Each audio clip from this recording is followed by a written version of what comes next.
नमस्कार दोस्तों, आप सभी का बहुत बहुत स्वागत है आपके अपने प्यारे परिवार लर्निंग डे पर। और साथियों, मैं हूं आपके साथ आपका अपना दोस्त सौरभ ओझा। अगर आप पॉलिटेक्निक एंट्रेंस एग्जाम 2024 की तैयारी करना चाह रहे हैं तो आपके लिए बहुत इंपॉर्टेंट हमारा चैनल और ये वीडियो है, क्योंकि आज के इस वीडियो में दोस्तों हम पॉलिटेक्निक एंट्रेंस एग्जाम 2023 में फिजिक्स का जो कंप्लीट सिलेबस होता है, किस चैप्टर से कितने क्वेश्चन आते हैं, कौन कौन सा चैप्टर है आपके सिलेबस में एंट्रेंस एग्जाम के लिए, इसके बारे में हम डिस्कस करने वाले हैं। इसके पहले हमने मैथ से रिलेटेड जो भी इंपॉर्टेंट क्वेश्चन बनते थे, जिस चैप्टर से इंपॉर्टेंट क्वेश्चन आते हैं, हमने उसके बारे में डिस्कस कर लिया है। वो आपको चैनल के वीडियो में जाकर के वो वीडियो मिल जाएगा। बहुत जबरदस्त तैयारी के लिए आप लर्निंग डे ज्वाइन कर सकते हैं, जहां पर बिल्कुल फ्री बिना किसी पैसे के आपकी कंप्लीट तैयारी करवाई जाएगी। तो चलिए दोस्तों, अगर आपने चैनल नहीं सब्सक्राइब किया तो सब्सक्राइब करें, अपने दोस्तों को नहीं शेयर किया तो जरूर शेयर करें। नीचे डिस्क्रिप्शन में आपको हमारे टेलीग्राम की और हमारे इंस्टाग्राम की लिंक मिल जाएगी, वहां से आप हमें ज्वाइन कर सकते हैं। देखो दोस्तों, थोड़ा सा मैं पहले आपसे बात करना चाहता हूं कि जो आपका पॉलिटेक्निक एंट्रेंस एग्जाम होता है उसमें 100 क्वेश्चन आपके आते हैं। ये 100 क्वेश्चन 3 सेगमेंट में बटे होते हैं। पहला होता है मैथ, फिजिक्स, फिर केमिस्ट्री।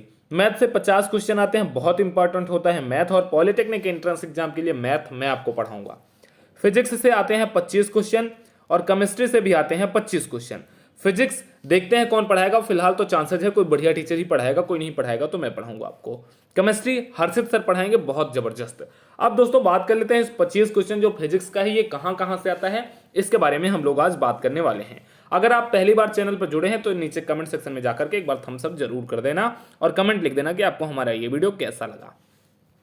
तो दोस्तों, जो फिजिक्स होती है इसमें जो सबसे पहला चैप्टर होता है आपका मापन तथा राशियां होती हैं। इस चैप्टर से आपका 2 क्वेश्चन बनता है। जी हाँ दोस्तों, अगर इस चैप्टर को आपने अच्छे से पढ़ लिया, मापन तथा राशियां, तो आपका 2 क्वेश्चन कंप्लीटली मैं 100% दावे के साथ कह सकता हूं कि आपका फिक्स हो जाता है। और वो क्वेश्चन बहुत हद तक बिल्कुल कम ये भी निर्धारित रहता है कि वह क्वेश्चन पूछता कहां से है। तो ये आपको कहां मिलेगा, ये लर्निंग डे पर जब क्लास होगी, या फिर आप प्लेलिस्ट में चले जाइए, एंट्रेंस एग्जाम फिजिक्स की आप प्लेलिस्ट देखेंगे तो वहां पर वो क्वेश्चन मिल जाएगा। अगला चैप्टर जो होता है सदिश एवं अदिश, यहां से आपका एक क्वेश्चन बनता है और कभी कभी एक और क्वेश्चन इसमें ऐड कर देता है, लेकिन ये दूसरा क्वेश्चन बहुत रेयर केस में आता है। एक क्वेश्चन 100% इस चैप्टर से आता ही आता है, और वो बहुत सिंपल सा क्वेश्चन होता है। पूछ लेगा कि कार्य कैसी राशि है, सदिश राशि है या अदिश राशि। बिल्कुल मतलब छोटा सा क्वेश्चन ही पूछता है सदिश और अदिश वाले चैप्टर से। और अगर दूसरा वाला क्वेश्चन जो पूछेगा तो वो थोड़ा सा क्रिटिकल होता है, वो थोड़ा सा लॉजिकल होता है। तीसरा जो चैप्टर आपका आता है गति, गति से आपका एक न्यूमेरिकल आता है। एक क्वेश्चन गति वाले चैप्टर से 110% आता ही आता है। कभी कभी इसमें से भी एक क्वेश्चन और ऐड करता है, लेकिन यहां भी रेयर केस में ही होता है। एक न्यूमेरिकल आएगा गति वाले चैप्टर से, ठीक है, इसको आपको ध्यान दे लेना है। गति के नियम, गति के 3 नियम होते हैं। इन तीनों नियमों पर आधारित प्रश्न आपसे एक न्यूमेरिकल पूछेगा यहां से भी, और इन दोनों गति और गति के नियम दोनों को अगर मिला दिया जाए तो लगभग 3 क्वेश्चन इन दोनों चैप्टर से ही बन जाते हैं। और बहुत आसान से, बहुत बढ़िया से, बहुत प्यारे प्यारे क्वेश्चन बनते हैं। कुछ भी ऐसा नहीं आता जो आपको ना आता हो या जो आपने ना पढ़ा हो। सारी तैयारी आपको लर्निंग डे करवाएगा बहुत अच्छे तरीके से। उसके बाद जो अगला चैप्टर आपका होता है दोस्तों बल आघूर्ण। बल आघूर्ण में इसका कुछ और इसको सब्स्टिट्यूट में बांटा जाता है, जैसे समांतर बल, दोषयुक्त तुला से सही द्रव्यमान ज्ञात करना। यहां से आपका क्वेश्चन बनता है समांतर बल से। समांतर बल से क्वेश्चन आपका बनता है इस चैप्टर से, आप मान लीजिए 2 क्वेश्चन आपका बनेगा। कार्य सामर्थ्य तथा ऊर्जा, इसको आप हैशटैग बना लीजिए, यहां से 2 क्वेश्चन बनेगा। साथ ही साथ इस चैप्टर से आपसे न्यूमेरिकल पूछेगा। न्यूमेरिकल का मतलब आपसे हम कह सकते हैं कि आपसे प्रश्न पूछेगा, आपको क्वेश्चन सॉल्व करने को बोलेगा इस चैप्टर से, कार्य सामर्थ्य और ऊर्जा से। बहुत बढ़िया चैप्टर होता है ये। अगर आपने एक बार सही तरीके से इस चैप्टर को पढ़ लिया तो आप बहुत आसान तरीके से दोस्तों इसको आप कर सकते हैं, और मैं आपको बहुत बढ़िया तरीके से ये चैप्टर कंप्लीट करवाऊंगा। आपका 2 क्वेश्चन में बहुत आसान तरीके से दिलवाऊंगा आपको। अगला जो चैप्टर होता है वो हो जाता है द्रव स्थितिकी तथा आर्किमिडीज का सिद्धांत। यहां से एक क्वेश्चन आपका बनता है। फिर सरल लोलक, तरंग गति तथा ध्वनि, यहां से 2 क्वेश्चन आपके बनने के चांसेज होते हैं। 2 क्वेश्चन कैसे, जैसे ध्वनि से एक क्वेश्चन बन जाता है और सरल लोलक तथा तरंग गति से क्वेश्चन बन जाता है। तो एक क्वेश्चन पहले वाले पार्ट से, एक क्वेश्चन दूसरे वाले पार्ट से, 2 क्वेश्चन यहां से बनने के चांसेज होते हैं। पदार्थ का अणुगति सिद्धांत, ठोसों तथा द्रवों में, यहां से एक क्वेश्चन आपका बनता है। दूसरा क्वेश्चन बहुत रेयर केस में कभी कभार ही पूछता है। फिलहाल तो यहां से भी आपका एक ही क्वेश्चन बनता है मैक्सिमम टाइम।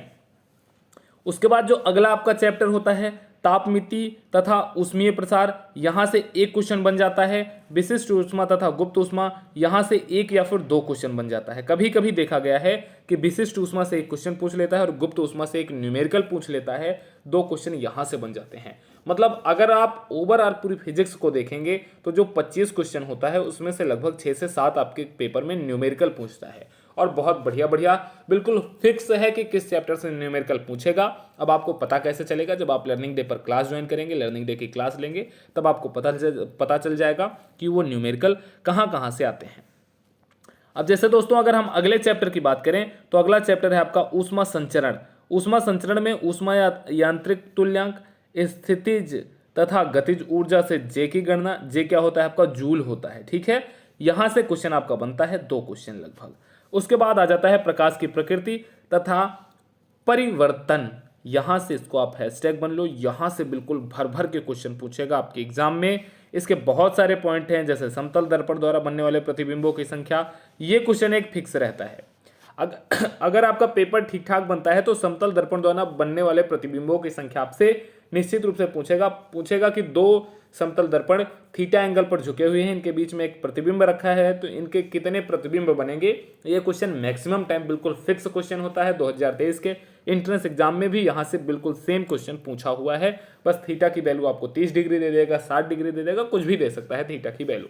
मैं आपको बहुत आसान तरीके से बताऊंगा कैसे इसको सॉल्व करना होता है। ठीक है, तो यहां से बिल्कुल भर भर के क्वेश्चन बनता है। भर भर के क्वेश्चन बनने का मतलब 2 से 3 क्वेश्चन आपका इस चैप्टर से बनता ही बनता है, प्रकाश की प्रकृति से रिलेटेड जो आपका चैप्टर है। उसके बाद दोस्तों अगर हम अगले चैप्टर के रूप में बात करें तो प्रकाश की प्रकृति तथा परिवर्तन, यहां से भी आपका क्वेश्चन बनेगा लगभग एक क्वेश्चन। प्रकाश का गोलीय दर्पणों पर परावर्तन, यहां से एक न्यूमेरिकल बनता है। ध्यान दे लो दोस्तों, इस चैप्टर से आपका न्यूमेरिकल बनेगा, प्रकाश का गोलीय दर्पणों पर परावर्तन। उसके बाद आ जाता है आपका प्रकाश का अपवर्तन, इसको भी आप हैशटैग बना लो। यहां से कभी कभार दो क्वेश्चन पूछ लेता है, नहीं तो एक क्वेश्चन तो फिक्स रहता है। और वो क्वेश्चन ये रहता है कि मान लीजिए किसी जार में पानी भरा हुआ है, नीचे यहाँ पर कोई पिन रखी हुई है या कोई रॉड रखी हुई है, ये रॉड हमें ऊपर क्यों दिखाई देती है? प्रकाश का अपवर्तन से। बिल्कुल ऐसा ही सिंपल सा क्वेश्चन आपसे पूछ लेता है और आप आसान तरीके से इन प्रश्नों का उत्तर दे सकते हैं। या फिर प्रकाश का अपवर्तन से आपसे एक न्यूमेरिकल पूछ लेगा, किसी एक का आपका अपवर्तनांक दे देगा, दूसरे का अपवर्तनांक आपको ज्ञात करना रहेगा। उसके बाद जो दोस्तों अगला टॉपिक हमारा आता है कि पतले लेंसों से अपवर्तन, यहां से न्यूमेरिकल आपसे पूछेगा। एक न्यूमेरिकल आपको बहुत आसान तरीके से केवल सूत्र पर रख देना है। कॉन्सेप्ट अगर आपको पता होगा तभी आप इसको कर पाएंगे, वरना आप बस इसी में घूमते रह जाएंगे। तो जो मेन न्यूमेरिकल बनता है, जहां जहां से जिस चैप्टर से आपका न्यूमेरिकल बनता है, मैं आपको इसीलिए पॉइंट आउट करते हुए जा रहा हूं कि मेरे प्यारे दोस्तों आपको उन चैप्टर पर थोड़ा सा अपना एक्स्ट्रा एफर्ट लगाना है और अच्छे तरीके से उसको समझना है। विद्युत घटनाओं का परमाणु मॉडल, यहां से एक क्वेश्चन आपको देखने को मिलेगा। विद्युत धारा, विभव तथा विद्युत शेल, यहां से भी आपको एक क्वेश्चन देखने को मिलेगा। ओम का नियम, विशिष्ट प्रतिरोध, प्रतिरोधों एवं शेलों का समायोजन, यहां से आपको दो क्वेश्चन देखने को मिलेगा और मैक्सिमम चांसेस रहते हैं कि दो के दोनों जो क्वेश्चन होते हैं आपके न्यूमेरिकल वाले क्वेश्चन इस चैप्टर से आते हैं। चैप्टर नंबर 19 ओम का नियम, विशिष्ट प्रतिरोध, प्रतिरोधों एवं सेलों का संयोजन, यहां से आपको दो क्वेश्चन देखने को मिलेगा और आप देखेंगे दोस्तों कि ज्यादातर चांसेस रहता है कि दो के दोनों क्वेश्चन आपका न्यूमेरिकल आता है। इस चैप्टर का वेटेज न्यूमेरिकल के दृष्टिकोण से बहुत ज्यादा होता है, क्योंकि इसमें प्रतिरोधों के संयोजन से एक क्वेश्चन पूछ लेता है या फिर ओम के नियम से एक क्वेश्चन पूछ लेता है।